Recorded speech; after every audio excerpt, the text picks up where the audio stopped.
Well, thank you very much, and I'm told this is a rather historic meeting because these countries have been bordering each other for many, many years, and it doesn't happen much, although they like each other. I found that out today, and I've sort of heard about that. They actually like each other, Lebanon and Israel. And we had a great meeting with the very high officials of Lebanon and very high officials of Israel, and we think that the president of Lebanon and the prime minister of Israel over the next couple of weeks will be coming here. They've agreed to an additional 3 weeks of, no firing, ceasefire, no more firing. Let's see. We hope that happens. It's not going to happen between them, but they do have Hezbollah to think about. And we're going to be working with Lebanon to get things straightened out in that country. I really believe it's something we can do pretty easily, just with the power of who we are, the great people, the Lebanese people. We have our ambassador here who has done a fantastic job, ambassador to Lebanon from the United States. And we had a great conversation, and I think it's the beginning of something very important. It'd be a wonderful thing to get this worked out simultaneously with what we're doing in Iran. And I'd like to start by just asking JD, our vice president, our great vice president, to say a few words, and then Marco will speak, and then the representatives from the country. Mike Huckabee, you'll say a few words, Mike. You've done a great job, by the way. I appreciate it. Everybody does. And JD, please. Yes, sir. Well, first of all, congratulations. Congratulations to you and our Secretary of State, but most importantly, congratulations to the people of Israel and Lebanon. I think it's a major historic moment. We're going to extend the ceasefire for 3 weeks that's already in place between Israel and Lebanon. Of course, it wouldn't have happened without the president's direct engagement. The fact that you have these leaders of different countries coming together for the first time, they came together in the Oval Office, and they came together because of energetic diplomacy, of course, led by the President of the United States. So I think it's a big moment for the world. It's a big moment for our country, but just very proud to be a part of it. So thank you, sir, for making it happen. Thank you very much, JD.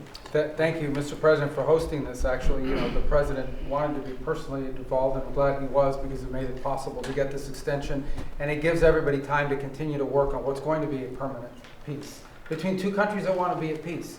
Both are victimized by the same terrorist organization, a terrorist organization that no doubt has victimized Israel, but has also victimized the people of Lebanon. The people of Lebanon deserve to live in a country that's peaceful and prosperous. They have an opportunity to do that. They have a history of that. And what's standing in the way is an organization that operates, a terrorist organization that operates within their national territory that threat needs to be eliminated. And so thank you, Mr. President, for this gathering today and for convening it and being a key part of it. And it buys us time to continue to work. I'm very optimistic that in a few weeks we'll be even closer to the kind of permanent peace that the people of Israel and Lebanon deserve. Thank you very much. Michelle, please. Well, I would like to thank the President, the Vice President, and Secretary to make this historical meeting today that will bring two countries that they've never been next to each other more than today in a way. This is 60, 70 years in the making, and today is really the historical day. Thank you, Mr. President, Vice President, Secretary, and I'm going to keep going, working for a peace that hopefully we'll get it as soon as possible. Thank you. You're a very successful man. And when I asked him if he'd like to be ambassador to Lebanon, I said, could be a dangerous job. He said, well, I'm Lebanese. I was born in Lebanon, and your parents have a whole big history. He said, danger doesn't matter to me, really. It's something I want to do. He's very successful. He didn't need this. And I think it's probably more dangerous than you even thought, but you've done a fantastic job. So. It is an honor for me to serve you, Mr. President, and then I'm going to go till the end. Thank you. Thank you very much. And likewise, Mike Huckabee. We all know Mike, and he didn't need it either, did he? But he's doing a fantastic job. Mike, go ahead, please. I just want to say, Mr. President, what an amazing opportunity to be here at a moment of history. The people of Lebanon, the people of Israel are neighbors, and they want to get along. They can get along. But it's like neighbors who have a rough little kid living in the neighborhood who keeps throwing rocks at everybody's window. And if the kid will quit throwing rocks, the neighbors can get along and start actually working together. The President has initiated something that is truly bringing the neighborhood back to a neighborhood and recognizing that the problem is not Lebanon, and the problem is not Israel. The problem is Hezbollah, the bad little kid throwing rocks. That's what the President is getting launched today, to get that little kid out of the neighborhood. Thank you. Mr. Ambassador, please. Well, thank you, Mr. President, for your hospitality, for bringing Israel and Lebanon together here in the Oval Office. Israel wants peace with Lebanon, and Israel wants security for its citizens. We're united with the Lebanese government in wanting to rid the country of this malign influence called Hezbollah. And now that, Mr. President, under your leadership, Iran has been so degraded, the possibility of degrading Hezbollah and liberating Lebanon from their occupation is real. So we hope that together under your leadership, we can formalize peace between Israel and Lebanon in the very near future. And we are just very thankful for the opportunity. Thank you, and I look forward to having the next meeting with your great Prime Minister. He is. He's a wartime Prime Minister with Bibi and with the President of Lebanon. It would be fantastic. I think lots going to happen. Madam Ambassador. Of course. Thank you so much. Thank you so much, President Trump. Thank you for your leadership, for making sure to be presiding over this historic moment. I want to really say thank you to the United States under your leadership for all your effort to help and to support Lebanon. And I think with your help, with your support, we can make Lebanon great again. Thank you so much. Sure, thank you. I like that phrase. Sounds nice, It's no? a good phrase. MNGA. Thank you very much. Thank I you. think we will. Any questions? Yeah, please. President Trump, Anthony Mershak from MTV Lebanon. Yes. First, thank you for having us in the White House Thank for you very a much. year and a half. Appreciate it. It's an honor. This is historical for our audience as It well. is. We would like to ask you three questions. First question, the peace between Lebanon and Israel. Do you think it will happen this year? I think it has a great chance. I mean, you know, they're friends about the same things and they're enemies on the same things, and it has to do with, I guess you could say, a couple of countries, but certainly it's, if you look at Hezbollah, that's where everybody seems to be united against them. So they are both very united in that way. Yeah, I think there's a very good chance of having peace. I think it should be an easy one. Relative to some of the things we're working on, it should be an easy one. But it's been so many years because nobody focused on it. But Lebanon was a great country. It was a beautiful country, smart people, very brilliant people, doctors, professors, economists, some of the smartest people on the planet. But it got torn apart by different factions and nothing having to do with them, outside factors. So I think it can be brought back pretty quickly. And when do you think our president will meet Netanyahu here at the White I House? think we'll do it over during this period of time, during the 3-week period, ideally. I mean, I'd like to suggest over the 3-week ceasefire. Right? If you can do that, we're here. And We'll do it in the Oval Office. And regarding Hezbollah, he's not responding to our government. He's doing whatever he wants. What do you say for Hezbollah? And do you Israel think has he to, will enter I mean, military? we're just talking about it. Israel is going to have to defend itself if they're shot at, and they will. I would never say that they can't. It would be nice if they wouldn't have to bother with that, but if something happens, they're going to have to defend themselves, as you know.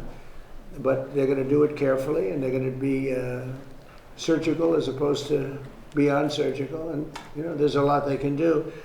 But Israel is going to have to defend itself. And regarding our Lebanese speaker, Nabih Berri reportedly told Prince Yazid bin Farhan that Lebanon will not move forward with peace unless Saudi Arabia is involved. What is your reaction to that statement, and do you believe Saudi Arabia must play a central role in a potential Lebanon-Israel peace process? Well, Saudi Arabia is great, and they have a great leader. And I think that they'd be very happy with this. I haven't spoken to them, I will. This happened very quickly. But Saudi Arabia is going to be, they're great people, a great place, incredible place. I know it very well. But I know the leader very well, and he'd want to see something like this happen. He's a tremendous guy. Yeah. And make Lebanon great again. This is our slogan on MTV Lebanon. Make America great again. And make About what? Lebanon great again is our slogan on MTV Lebanon that all the Lebanese and our audience are putting hope on you, Mr. President. Make Lebanon great. Make Lebanon great again. It's a good slogan. It worked for here. I think it's maybe the greatest political slogan in the history of the world, make America great again. But, you know, we're great now, so I will never say that we won't use that slogan, MAGA. But we have another one, America is back. Where's that at? Does anybody have a clue? No, yeah, that's the old one, and then show them the new one. And we're never changing MAGA. I don't have the courage to change MAGA. Make America great again. But, you know, we're great now. We're the hottest country anywhere in the world. We're the most powerful country in the world by far. And we suffered years of abuse by people that were grossly incompetent, like Biden, like Obama. Obama was incompetent. He was a great divider. And we're a great country again. We're respected all over the world. That's why this happened so fast. I mean, it can happen fast. Thank you. Sir, the funding that Hezbollah gets from Iran, is Iran going to have to cut that off to do a deal with you? Yeah, they'll have to cut that. That's a must for you. Yeah, sure. That's a must, yeah. Mr. President, apparently there was a special forces soldier who was involved in the capture of Venezuelan President Maduro, who was arrested by federal authorities today on suspicion of insider trading and betting on Polymarket. Are you concerned that federal employees are betting on these prediction markets and potentially getting rich? Well, I don't know about it, but was he betting that they would get him or they wouldn't get him? It sounds like he was betting on his removal from office, that Maduro would be removed. That's It sounds like he was involved in the operation. That's like Pete Rose betting on his own team. It's a little like Pete Rose. Pete Rose, they kept him out of the Hall of Fame because he bet on his own team. Now, if he bet against his team, that would be no good, but he bet on his own team. I'll look into it, yeah. There are also bets that are being placed as well on the Iran conflict too, and there have been some trackings where people suspect that there's insider trading happening on these prediction markets around the war. Are you concerned about that? Know, the whole world, unfortunately, has become somewhat of a casino.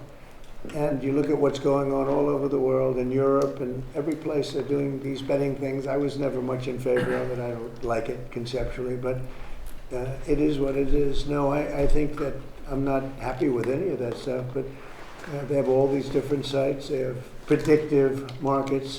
It's a crazy world. It's a much different world than it was. Please. We talked about the Fed's renovation. Can someone other than the Justice Department find out the things you said you wanted to learn? Well, good. I mean, look, it's pretty easy. When you look with Jerome Too Late Pell, I have a real problem because he should have been lowering interest rates a long time ago. And despite that, we fought through it, and we have the greatest economy we've ever had. You take a look. I mean, I don't know what the market is today, but we've broken every record over the last few days. And this is during a military operation or war, whatever you want to call it. It makes no difference as far as I'm concerned. But we have this unbelievable economy. The S&P has a new record. The Dow is right at a new record. We already broke the record with the Dow. People said it wouldn't happen in 4 years. They said in 4 years it won't be able to be possible to break 50,000. And we broke it with the Dow. And I'm actually a little bit surprised that we're breaking it constantly, even now, during this conflict. Because when we broke it, I called a lot of the people here. I called JD, I called Marco, I called Howard, I called Scott. I said, I hate to tell you fellas, but we have to do a little bit of a detour. We have to go to Iran and make sure they don't have a nuclear weapon. We had just broken every financial record. And the amazing thing is we continue to break them even during the war. Now fuel went up, but I thought it would have gone up much more. And a lot of ships are coming to the United States, and they're using the United States instead of the Hormuz Strait. Amazing things are happening. Our country is amazing. You know, we don't have an oil shortage. We drill, baby, drill. We are right now producing more oil than Saudi Arabia and Russia combined. Did you know that? More, and in about a year from now, we'll be doing double the level. And Venezuela has been fantastic. We have a great relationship with that country and with the people that are running the country. And we're taking in millions of barrels of oil, millions and millions from Venezuela. It's been a great experience, to be honest with you. And they're doing a very good job, and they have our backing. Okay. Mr. President, you said that Can you just clarify again what exactly? Here we go. Listen to this. No. Just because the world is watching. Just clarify. Here we go. Here's his bomb. What have the two sides agreed to here? A 3-week ceasefire with the hope that the leaders come and meet? Yeah, 3 weeks. And the leaders will most likely be coming here during that time. And I think when they do, that's a very historic meeting. They haven't met for many, many years, as I understand it. They've never met. Think of that. They're next to each other. They're great people, and they've never met. This should be an easy one. Okay, good question. Thank you for clarifying. Thank The you. law, Just wanted to clarify. the Lebanese law, we can't communicate with Israel. What we can do about this law? Like, if we talk with Israel, it will be a crime for us as Lebanese. And this is a question on behalf of How all is it a Lebanese. crime? And the Lebanese law, it's a crime. They put you in Well, I jail. think we have to end that. Yeah. Okay, that's something we're gonna have to end. I'd never heard of that. But that's a good start. It's a crime to talk with Israel. Well, I'm pretty sure that that'll be ended very quickly, okay? I'll make sure of that. And I know Lebanon doesn't want that. We'll end up, will you work on that, please, everybody? That's crazy.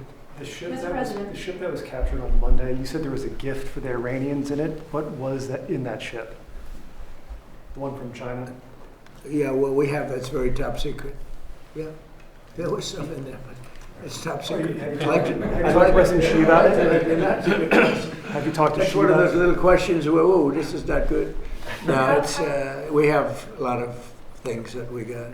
You know, that the strait, what we've done with the blockade is amazing, and nobody gets through. And nobody wants to get through, nobody's trying. The one tried, they shut out the engine, but nobody's trying. We have complete control. Now, they can drop their mines in there and do all those stupid things. It's just going to take longer for them to make money because the mines are going to affect them much more than they're going to affect us. But and we don't know that they're doing that, but they could be that they're. If they're doing it, it's a very foolish thing to do. Just like for Iran to shoot at Saudi Arabia, UAE, and Qatar, and Kuwait, Bahrain, all the different places they shot. Nobody expected that. They thought they'd shoot at Israel in all fairness, but you didn't expect they'd be shooting at numerous other countries. I think it was a big mistake. If they're putting mines down, it's a big mistake for them, I will say. Are you angry at China for what they sent Iran? No. So there's some reporting today Yeah. that I guess we do the same thing, don't we? With other countries. You know, it's like one of those things, but nothing it wasn't earth shaking. Yeah. there's some reporting today, sir, that you tend to invite Vladimir Putin to the G20 in Miami. Is that the case? No, but if he came, it would be probably very helpful. You know, I've said a long time ago, when they made the G8, the G7, they threw Russia out before my time. That was Obama and a certain prime minister from a place called Canada, Trudeau. And I said, that's a stupid thing to do. And I was right. You know, I'd go to these meetings of the G7, and about 90% of the meeting was talking about Russia and what's going on with Russia. And I said, why'd you throw them out? You know, if they didn't throw them out, they would have been much better off, in my opinion. You know, it should have been the G8. But when they threw out President Putin, he was very offended by that. He was, rightfully, but he was very offended by that. I venture to say you probably wouldn't be having these problems if you didn't throw him out. Okay? So he's not coming to the G20, as far as you're Not that I concerned? know of, but Because there are senior administration officials being quoted in news reports this afternoon that says the Russians are being invited to at least ministerial Well, meetings. You're at the G20. saying being invited as opposed to coming. I don't know of the invitation, but if he were invited, I don't know. Would you like him to Hey, come? I'm You're of head the of the opinion that you talk to everybody. I'm not one of these guys saying, oh, let's not talk to him. You know, there's a war going on, let's not talk to him. I like talking to everybody. If you're a smart person, if you have control over your emotions and all the other things you need control of, I'm somebody that believes in talking. I don't know of that. I don't know that he's coming. I doubt he'd come, to be honest with you. I sort of doubt he'd come. But we're working on trying to get that one solved. That would be number 9. I've ended 8 wars, and that one is, but they continue to fight. The hatred between him and President Zelensky is extraordinary, I can tell you. Can I ask you a FIFA question, sir? What do you think of this idea of replacing Iran with Italy in the World Cup? I don't think about it too much. Okay. That's an interesting question. Let me give it. You know what? Let me give that a little thought. That's a very, is that what they're doing? They're thinking about replacing them? Apparently it's a proposal. Let Marco make his poly. Marco, could you make a statement on that, please? What do you think of? Yeah, there's nothing from the U.S. has told them they can't come. I mean, the problem with Iran, it would be not their athletes. It would be some of the other people that we want to bring with them, some of whom have ties to the IRGC. We may not be able to let them in, but not the athletes themselves. But no one's, I don't know where that's coming from, other than speculation that Iran may decide not to come, and then Italy would fill their spot. But that's, if they decide not to come on their own, it's because they decided not to come. What they can't bring is a bunch of IRGC terrorists into our country and pretend that they're, journalists and athletic trainers. Sir, is the government going to We would buy, not want to affect the athletes. is the government going to buy a stake in Spirit Airlines? So Spirit is an airline that's had some trouble. They were going to merge with People Express, or one of them, a number of years ago, and Barack Hussein Obama decided it was a bad idea. How did that work out? It's bad for both of them. That would have been a natural merger. Not United and American, but Spirit and the other. We're looking at helping them. We have 18,000 people that live in this country that are great people and great employees, and we're thinking about doing it, helping them out, meaning bailing them out or buying it. I think we just buy it. We'd be getting it virtually debt-free. They have some good aircraft, they have good assets, and when the price of oil goes down, we'll sell it for a profit.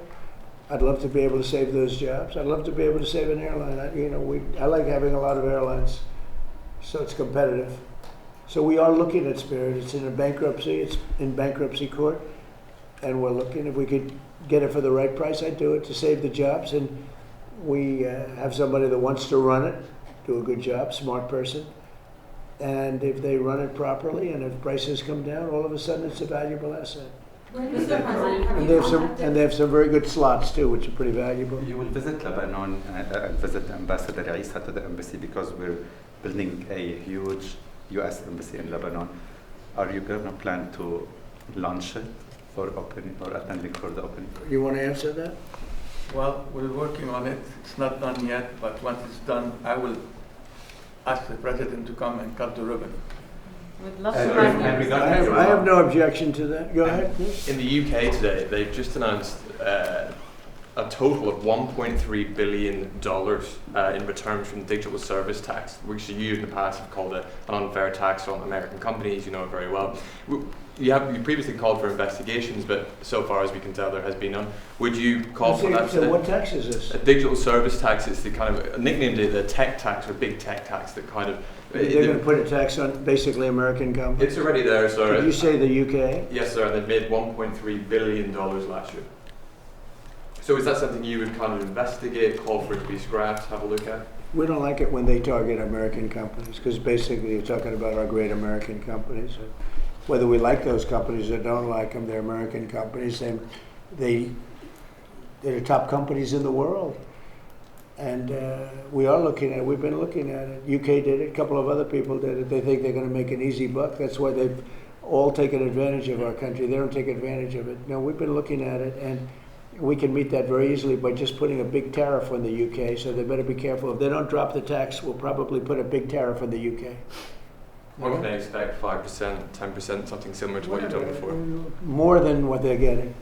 They shouldn't be doing that. That's all that's doing is really targeting. It's targeting great companies, but they're our companies. It's like us targeting their companies, which we could do very easily. But you don't have big companies like that. You don't have those great companies. Not fair. I have an obligation to protect our companies. That's how they became great. And they become great during my administration. My first 4 years, we had the best economy in history in my first 4 years, and this will blow it away. Look at it. During a war, we have the highest stock market. During a war, it's not a big war for us, but it's a war. And during a war, we have the highest stock market. I have to protect this country. So, if they want to do the service tax, France did it also, and some others, and. Literally I have a meeting after this having to do with that exact question. And what we'll do is we'll reciprocate by putting something on that's equal or greater than what they're doing. And they won't be happy about that.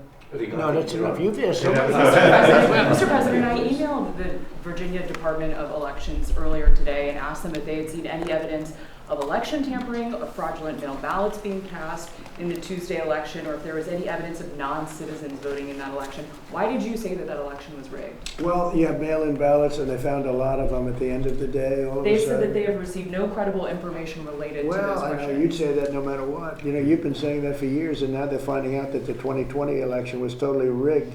And when Where's you look the at what evidence just, of that? excuse me, how do you defend what just happened where your Southern law, whatever it is, has given money to KKK? They're supposed to protect people, and they're paying all these people, crooked as can be, millions of dollars going all to all these people that they're supposed to be protecting from, but they're actually supporting them because they want to have companies that they can protect and because they want to rig elections. That was all a rigged election. But All what's of the that to do things with with rigging? Charlottesville, all of the stuff that they did, and you won't bring that up, but you'll bring up some nonsense. Let me tell you, the election we were winning all day long. It's a totally horrible situation. Hopefully the courts will overturn it, what they did in Virginia.